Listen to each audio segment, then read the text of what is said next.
بسم اللہ الرحمن الرحیم الحمدللہ الاحد الصمد لم یلد ولم یولد ولم یکن له کفوا احد الحمدللہ الذی ہدانا لہذا وما كنا لنهتدی لولا ان ہدانا اللہ لقد جاءت رسولنا بالحق امی مکی المدنی الخرشی حبیب الہ العالمین اشرف المرسلین خاتم النبیین شفیع المذنبین رحمت للعالمین بالقاسم محمد صلی اللہ علیہ وسلم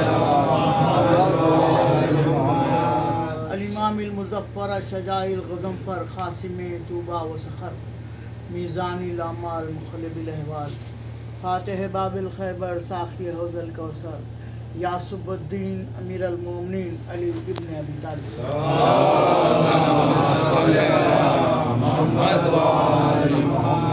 وعلی اہل بیت الطیبین الطاہرین المعصومین المظلومین ولعنۃ اللہ علی اعدائهم اجمعین من لیلنا ھذا الی قیام یوم الدین اما بعد فقد قال اللہ تبارک و تعالی فی محکم کتابہ ومتقن خطابہ وقول الحق بسم اللہ الرحمن الرحیم قل لا اسألکم علیہ اجرا الا المودۃ فی القربى صلوات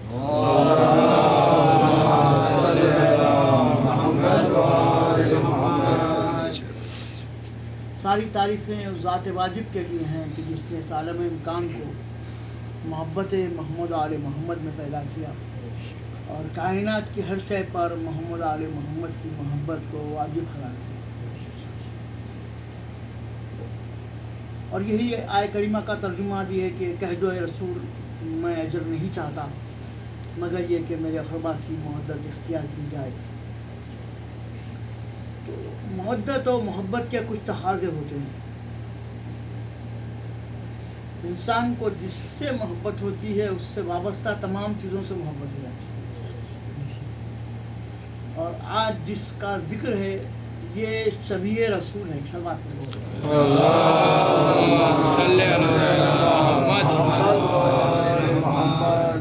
حسن مجتبیٰ علیہ السلام کے بارے میں تاریخوں نے لکھا کہ آپ رسول اللہ سے بہت زیادہ مشابہ تھے. تو جو یہ کلمہ پڑھ رہے تھے لا الہ الا اللہ محمد رسول اللہ، اگر یہ دل کی گہرائیوں سے پڑھ رہے ہوتے تو جیسے حسن نے زندگی گزاری ایسے نہ گزارتے. امام حسن نے جہاد صبر کیا ہے. دیکھیے جہاد بالسیف اور جہاد صبر دو ہیں. جو تلوار سے کیا جاتا ہے اسے چھوٹا جہاد کہا جاتا ہے، جہاد اصغر. اور جو صبر سے کام لیا جاتا ہے اسے کہا گیا ہے جہاد اکبر. تو بڑے نواسے تھے رسول اللہ کے، سبط اکبر تھے، تو ان کے حصے میں بھی بڑا جہاد آیا، صبر کا جہاد. اب ہوا یہ کہ کچھ یاروں نے بدنام کیا اور کچھ اپنے لوگوں نے ہم نوائی اختیار کی. امام حسن کے نام کے ساتھ ایک لفظ کا اضافہ کر دیا گیا کہ امام صلح. تو یہ ایک اتہام ہے امام پر کہ انہیں امام صلح کہا جائے. دیکھیے امام وقت قادر مطلق کا مظہر ہوتا ہے کہ اس کے اشارے پر ساری کائنات ہوتی ہے. تو جب جس چیز کی ضرورت ہوتی ہے وہ اس سے دیتا ہے. صفین کی جنگ معاویہ اپنی ساری دولت خرچ کرنے کے باوجود جیت نہیں سکا، جبکہ علی نے اپنے پورے ووٹروں کو ایک ساتھ اجازت نہیں دی میدان میں جانے کی. صرف ایک باب الحواج کو ملا تھا. اگر بنی ہاشم پورے میدان میں اتر جاتے تو یہ کہاں کو کہاں ہو جاتی. تو ایک دبدبہ، ایک خوف ان کے دل و دماغ پہ بیٹھا ہوا تھا کہ جب تک یہ بنی ہاشم موجود ہیں اور ان کے ہاتھ میں تلوار ہے ان کو زیر نہیں کیا جا سکتا. تو ان کے ساتھ صرف مکر کیا جائے، دنیا کے سامنے ان کے خلاف ایک غلط پروپیگنڈا پھیلایا جائے. تو مکاریوں میں ابلیس کا سب سے بڑا بیٹا معاویہ ہی تھا کہ اس نے بہت مکاریاں کی اور اسے اپنے مکاریوں پہ ناز بھی تھا. تو چنانچہ اس کی مکاریاں جب پھیل گئیں تو امام حسن نے کہا کہ تو جس دولت دنیا کے لیے اتنا سب کر رہا ہے وہ ہم تمہیں ایسے ہی دے دیتے. سادہ کاغذ بھیجایا تھا معاویہ نے کہ آپ اپنی شرائط رکھیں صلح کی، میں انہیں تسلیم کر لوں گا. دیکھیے اسلام میں 2 صلحوں کا بڑا ذکر چلا، ایک ہے صلح حدیبیہ اور ایک ہے صلح حسن. صلح رسول اللہ نے بھی کی، صلح امام حسن نے بھی کی. لیکن جب رسول اللہ نے صلح کی تو کفار نے ایک شرط رکھی تھی کہ آپ کے نام کے ساتھ جو یہ رسول اللہ لکھا ہوا ہے اسے کاٹ دیں، میٹ دیں، کیونکہ ہم آپ کو رسول مانتے نہیں ہیں. تو صلح نامے پہ آپ کے نام کے ساتھ رسول ہم کیسا گوارا کریں؟ اعتراض کیا. کفار تھے، مشرکین تھے. تو رسول اللہ نے مولا کائنات سے کہا کہ کاٹ دیجئے، تو کہا کہ نہیں، میں نے لکھا ہے میں کاٹوں گا نہیں. کیوں؟ کہ میں مانتا ہوں، میں کیسے کاٹ دوں؟ سبحان اللہ. میری تو وہ ہے شہادت کے جس کا ذکر اللہ نے قرآن میں کیا ہے. کیا کہنا. دیکھیے رسول اللہ کی گواہی بہت سو نے دی، ماضی میں پڑھ چکا ہوں رسول اللہ کا معجزہ کہ کس کس نے دی. لیکن قرآن میں جو اللہ نے جس کی گواہی کو تسلیم کیا اس کا ذکر کیا. آ کے سوال کرنے والے نے مولا کائنات سے سوال کیا. سلام سلوات پڑھے گی. اللہم صلی علی محمد و آل محمد. کہ بھیا آ جائیں، کوثر بھائی آپ آ جائیں. ایک اور سلوات. اللہم صلی علی محمد و آل محمد. بھائی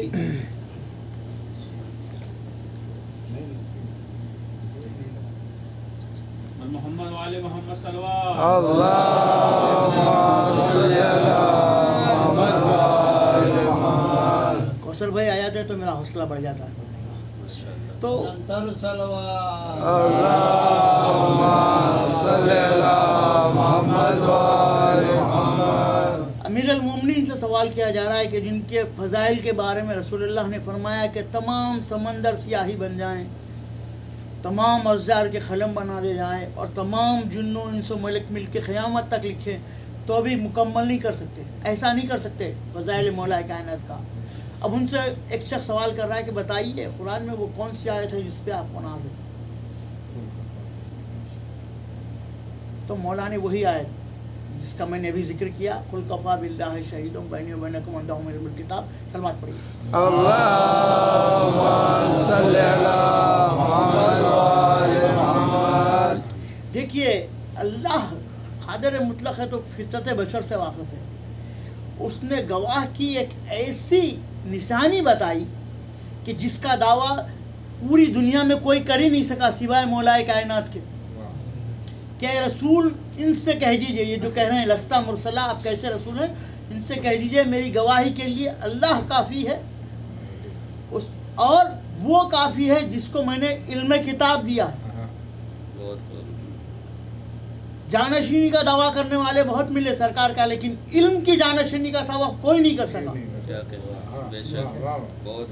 علم رسالت کی جانشینی کا دعویٰ سوائے آل محمد کے اور کوئی کر ہی نہیں سکا، اور جس نے کیا اس نے منہ کی کھائی. ایک تھا تاریخ میں جس کا نام ملتا ہے اور اس کا نام بھی مجہول سا ملتا ہے کہ شام کا ایک شخص تھا، وہ منبر پہ گیا اور اس نے یہ دعویٰ کیا سلونی کا،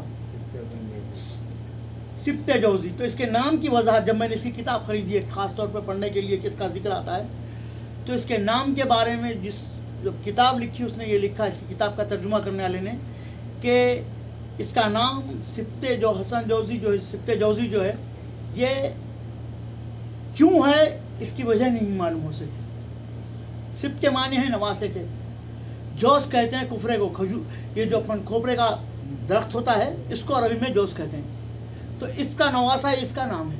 اب یہ نام کیوں رکھا گیا؟ یہ لوگ اس کے بیپاری تھے یا ان کے اجداد میں کوئی بیپار تھے، کیا تھا نام جہاں لکھا اس نے مجہول سا لکھا کہ اس کے نام کے اسباب کیا ہیں کسی نے نہیں لکھا، سبت حسن جوزی کی کتاب پہ. تو اس نے منبر سے دعویٰ کیا سلونی کا. جب اس نے دعویٰ کیا تو سننے والوں میں مولا کے چاہنے والے بھی تھے. دیکھیے حق کو بیان کرنے میں اگر مسئلے سے کام لیا جائے تو حق کس طرح مجروح ہوتا ہے. میں دونوں باتیں بتاؤں گا آپ کو کہ دعویٰ کیا اس نے کہ جو پوچھنا ہو پوچھ لو خبر اس کے کہ تم مجھے کھودو، جو کہ مولا کائنات کا دعویٰ تھا. تو ایک مولا کے چاہنے والے کی رگوں میں خون دوڑنے لگا، بہت غصہ آیا اسے. لیکن چونکہ شام تھا اور اسی کا دربار تھا، وہی بیٹھا ہوا تھا، تو اس نے اسے چھیڑنا مناسب نہیں سمجھا اور پورا غم و غصے کے لیے ہوئے گھر پہنچا. زوجہ نے کہا کہ کیا بات ہے، آج تو بہت غم و غصے میں مبتلا. تو کہا کہ اس ملعون نے وہ دعویٰ کیا جو ابو تراب کا تھا، میرے مولا کا تھا. تو کہا کہ پھر تو نے کچھ پوچھا کیوں نہیں؟ تو کہا کہ میرے ذہن میں کوئی سوال آیا نہیں پوچھنے کے لیے. تو کہا کہ اگر کل یہ سوال کرے گا پھر جمعے کو تو میں اس سے سوال کروں گا. دیکھیے علی کی محبت نے کیا حوصلہ دیا ہے، ایمان کی طاقت دیکھیے علی کے چاہنے والوں کی. کہ جمعہ آیا پھر اس کے بعد کا پھر سبت حسن، اب اس کا حوصلہ بلند ہو گیا. ایک بار دعویٰ کر دیا تھا، دوبارہ پھر کیا دعویٰ، جو پوچھنا ہو پوچھ لو. تو اس نے اٹھ کے سوال کیا ایک.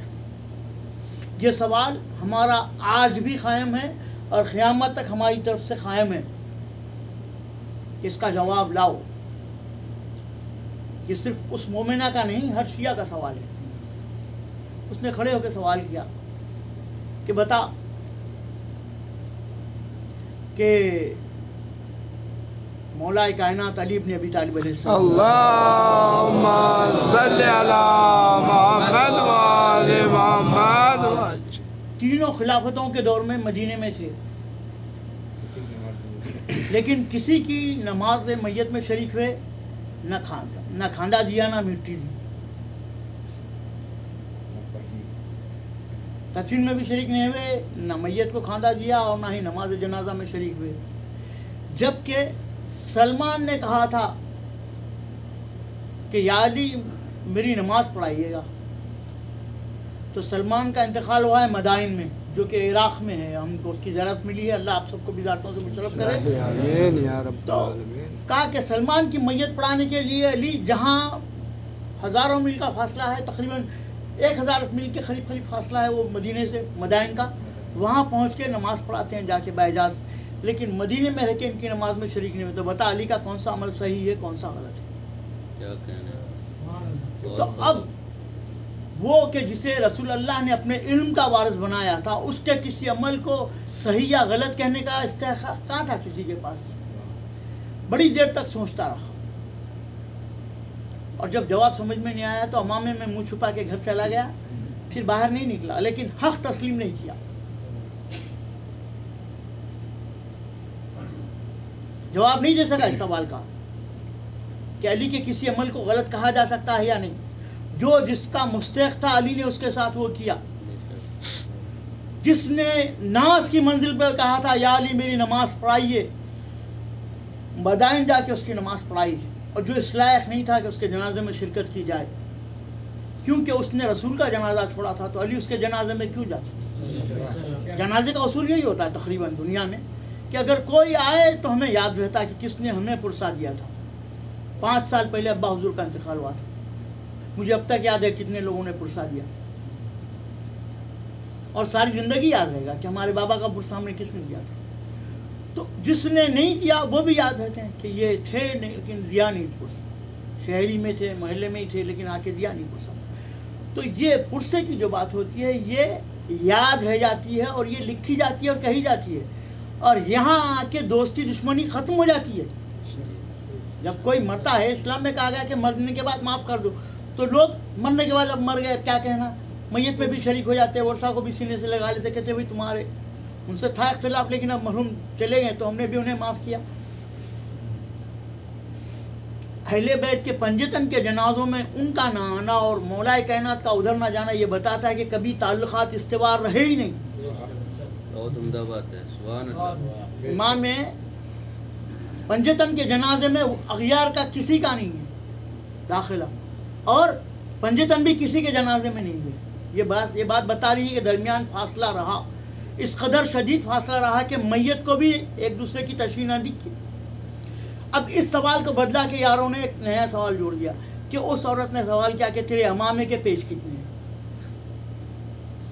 یہ سچ ہے کہ کوئی گن کے امامے کے پیش نہیں باندھتا تو یاد نہیں رہتے کتنے پیش ہیں، اور وہ نہ دے سکا، لیکن سوال اس نے یہ نہیں کیا تھا کہ امامے کے پیش کتنے ہیں۔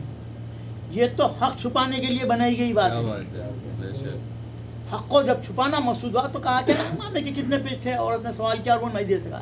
اس نے سوال کیا تھا بتا علی کا کون سا؟ آج بھی ہمارا یہی ہے استدلال کہ کہتے ہیں ملو ملو ملو سب مل کے رہو۔ اسلام تفریقے کے خلاف ہے، لیکن ملنے کے کچھ اصول ہیں، کچھ ضوابط ہیں۔ کسی نے ایک لفظ اگر میں اپنی بات کروں میرے باپ کے خلاف ایسے کہہ دیا جو نہیں کہنا تھا تو مجھے دنیا کی کوئی دولت اس شخص سے ملوا نہیں سکتی۔ اگر میں اپنے باپ کا اصلی بیٹا ہوں، ان میں وہی رگوں میں وہی خون دوڑا ہے اور میں شرافت نفس رکھتا ہوں، تو جس نے میرے باپ سے گستاخی کی تھی مجھے کسی زندگی کے موڑ پہ کوئی کہے کہ جا کے خوشدلی سے اس سے گلے مل لو، میں نہیں مل پاؤں گا۔ تو یہ گستاخ آل محمد سے ہم کیسے گلیں؟ ایک سوال ہے میرا۔ یہ حسن کا جگر تھا کہ بیٹھتے تھے ممبر کے نیچے اور مروان ممبر پہ جا کے مولا کائنات کی شان میں گستاخیاں کرتا، لیکن حسن خلق حسن مشہور ہے، خاموش، کبھی اسے روکا نہیں ٹوکا نہیں۔ لیکن ایک دن امام حسین آ کے بیٹھے تھے امام حسن کے ساتھ۔ اب مروان حسب عادت ممبر پہ گیا اور اس نے گستاخی شروع کی۔ حسین کھڑے ہوئے اور اس کے بعد اس کے گریبان پکڑ کے چست کر دیا، اتنا کہ اس کی آنکھیں باہر ہوا۔ اب التجائی نظروں سے حسن کی طرف دیکھ رہا ہے، کہہ بھی نہیں سکتا کہ دم گھٹ رہا ہے۔ حسن نے کہا کہ یہ میری طرف دیکھ رہا ہے بھیا، بتایا کہ ہمارا دامان کرم کتنا وسیع ہے۔ کیا بات ہے۔ بدترین دشمن ہے لیکن دیکھ رہا ہے کہ اگر آپ چاہیں تو مجھے بچا سکتے ہیں، تو کہا کہ چھوڑ دو اسے۔ لوگ پوچھتے ہیں کیوں چھوڑ دیے؟ تم نے شرافت دیکھی کہاں ہے؟ تمہیں پتا کہاں ہے؟ مولا کائنات کے سامنے جنگ کرتے ہوئے ایک شخص کی تلوار ٹوٹ گئی، جیسے تلوار ٹوٹ گئی مولا نے اپنی تلوار نیام میں رکھی۔ اب اس نے کہا یا علی تلوار دیجیے، مولا نے اسے تلوار دی۔ اب وہ پوچھتا ہے کہ آپ نے تلوار اپنے دشمن کو دے دی؟ تو کہا کہ نہیں، میں نے دشمن کو نہیں سائل کو تلوار دی۔ کیا کہنا؟ اور یہ اخلاق کو دیکھ کے پھر وہ کلمہ پڑھ لیا، اٹھایا نہیں علی پہ تلوار، کیونکہ جب وہ سوال کر رہا تھا مولا نے اس کا دل دیکھ لیا کہ یہ مجھے آزما رہا ہے کہ میدان کارزار میں علی کیا اپنی سخاوت کو برقرار رکھیں گے یا نہیں۔ میدان جنگ میں تلوار مانگ کے دیکھ رہا ہے، اس کی تلوار گر چکی ہے، محتاج ہے تلوار کا وہ، اب علی دے رہے ہیں تو یہ علی کا کرم ہے، چاہے دشمن کیوں نہ ہو، محتاج ہے، منگ رہا ہے، دے رہا ہے۔ اسی طرح حسن نے بھی کہا کہ اسے بخش دو، مروان کو چھڑوا دیا۔ اور امام حسن کے بہت سارے معجزات ہیں، معجزوں کا ایک وقت تو امام ابھی پہلا ہی خطبہ دے رہے ہیں، بعض تواریخ میں لکھا ہوا ہے کہ مسجد کوفہ پہ ممبر پہ جا کے پہلے ہی خطبہ انشاء کیا ہے مولا کائنات نے، کے بعد امام حسن نے، تو اسی انداز میں جس انداز میں امام مولا امیر المومنین پر دیتے تھے خطبہ، امام حسن دے رہے ہیں کہ پوچھ لو جو پوچھنا ہو قبل اس کے کہ تم مجھے کھو دو۔ جیسے ہی جملے پہ پہنچے ایک گستاخ کھڑا ہوا ہے کونے سے، اور اس نے کہا کہ کچھ گستاخی کرے، یہ تصور تھا اس کے ذہن میں۔ حسن نے اس سے پہلے اسے ٹوکا اور ایک جملہ کہہ دیا، کیا کہا؟ تیرا مردوں کے مجمع میں کیا کام؟ کیا کہنے؟ واہ۔ اب جب امام کا جملہ ادا ہوا تو اس کی سمت بدل گئی، آیا مرد تھا بن گیا زنانہ۔ صلوات پڑھیں گے۔ اللہم صلی علی محمد وآل محمد۔ پھر اتنے مجمع میں اپنا تصرف بتایا، کہا کہ میں نے تیری زوجہ کو مت بنا دیا ہے، جا اس کے ساتھ زندگی کر۔ یہ ہے امام حسن کا اختیار، صرف بدل دیے۔ ایک بار معاویہ نے سوچا کہ امام حسن کا مذاق اڑایا جائے خدا نخواستہ، تو اس نے مدینہ آیا ہوا تھا، اس نے بہترین کھجور کھائے تو کہا کہ امام کے ساتھ مذاق کیا جائے، تو اونٹ کے لیٹ کو جمع کیا اور اس کو ایک تخت میں رکھ کے اسے شاہی